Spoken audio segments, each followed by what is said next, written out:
O pontífice alertou: dividir os bens não é comunismo, e sim cristianismo puro.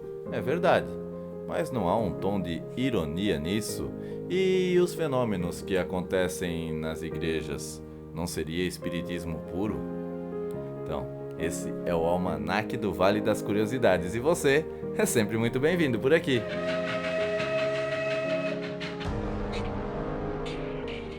E o site Terra publicou que, durante a missa do Domingo da Misericórdia do dia 11, o Papa Francisco pediu para os fiéis não viverem uma meia-crença e ajudarem o próximo, porque a partilha dos bens não é comunismo, é cristianismo na sua forma mais pura.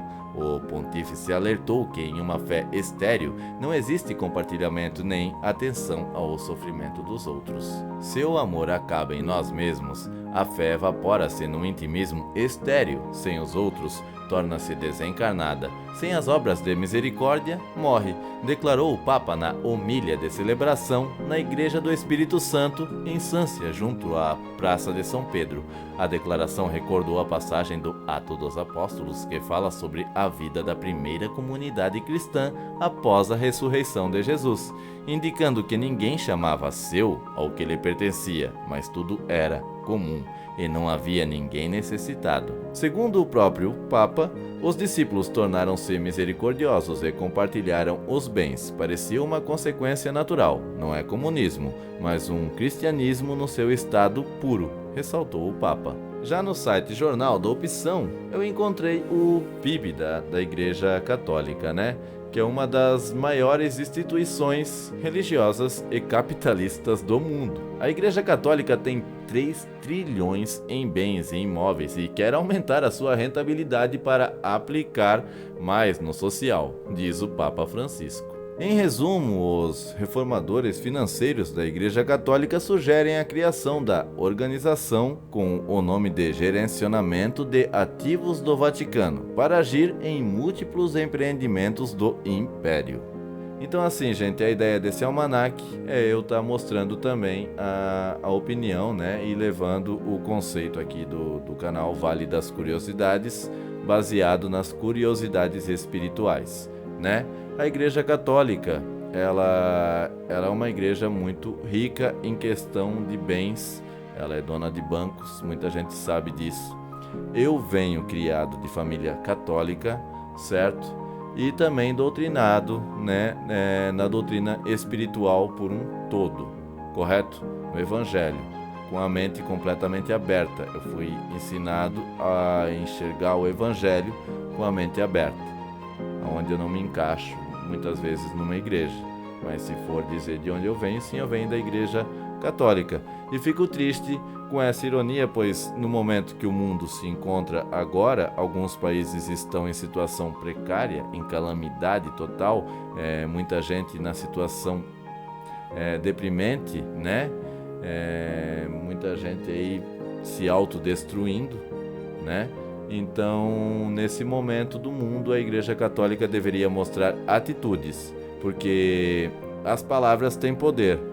Mas para as palavras terem poder, no doutrinamento que eu tive, para essas palavras terem o poder, elas têm que terem atitudes, certo? Então, resumindo tudo, o meu doutrinamento é que não há nenhum significado numa palavra que não carrega uma atitude, certo? Deus não se contenta só com palavras, e sim com suas atitudes. Se tu vai para Deus e diz que tu estás arrependido, se você está arrependido de algo, ou se você quer algo, quer conquistar algo, a palavra tem poder, mas vai depender das atitudes. Então eu acho que a Igreja Católica, o Papa Francisco, esse Papa Francisco novo, ele tem o meu respeito pela questão dele estar derrubando bastante a corrupção que existe na Igreja Católica e as coisas abomináveis. Mas continua ali a questão, do império, A questão do império fica meio tipo o Império Romano que crucificou Jesus, carrega o cristianismo. Isso é meio irônico, vocês não acham? Já no site O Tempo, eu encontrei um tema bem interessante. Os fenômenos que acontecem nas igrejas é espiritismo puro. As divisões no cristianismo, em parte, se devem à ignorância sobre a Bíblia e ao próprio desconhecimento de várias doutrinas das outras igrejas cristãs, sem querer agredi-los. Os protestantes e evangélicos geralmente só conhecem os ensinamentos de suas respectivas igrejas. Se eles conhecessem mais, por exemplo, a doutrina espírita, não a agrediriam tanto. Ou será que esses ataques se devem também ao fato de seus líderes perderem fiéis e seus dízimos? Vai saber, né? No Brasil, até mais ou menos os meados do século XX, a Igreja Católica era a mais atacada pelas outras igrejas cristãs. De uma década para cá, o Espiritismo se tornou a maior vítima desses ataques, o que em parte se deve à sua grande e constante e incomodante expansão, que é fruto da racionalidade da fé do povo, né? E é interessante que se diga que a Igreja Católica, hoje, praticamente não ataca mais tanto o Espiritismo. É que, com exceção dos católicos das cidades muito pequenas, grande parte deles frequenta as casas espíritas. Aliás, ultimamente, isso vem acontecendo também bastante com a boa porcentagem dos evangélicos e protestantes. Toda crença tem algo de verdade, e nas questões essenciais, as religiões estão unidas, elas brigam por doutrinas secundárias nas quais erradamente se apoiam. Há dois cristianismos, um bíblico e outro teológico, dogmático. Este último é o que mais causa divergência nas igrejas cristãs, pois às vezes não contam com o apoio bíblico e não foram expostos no cristianismo, mas impostos pela força, e não a razão, a lógica, o bom senso.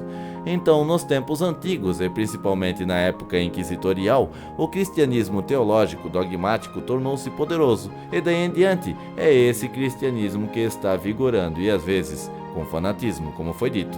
Ele constitui o fundamento das pregações ou sermões dos líderes cristãos. Infelizmente, há uma tendência para o endurecimento das questões ensinadas em cada crença, como há também, em alguns meios intelectuais, uma tendência para um afrouxamento de certas doutrinas.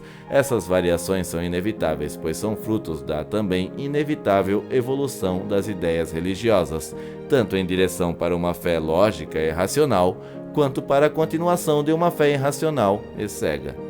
E sem querer fazer sectarismo, o site Tempo diz que todos os cristãos deveriam fazer como fazem os espíritas, os quais buscam conhecer também os fenômenos que acontecem nos templos de outras crenças, descobrindo que eles, com outros nomes, são os mesmos do espiritismo, a fim de que, assim, todos os religiosos possam viver em paz com todos, como vivem os espíritas.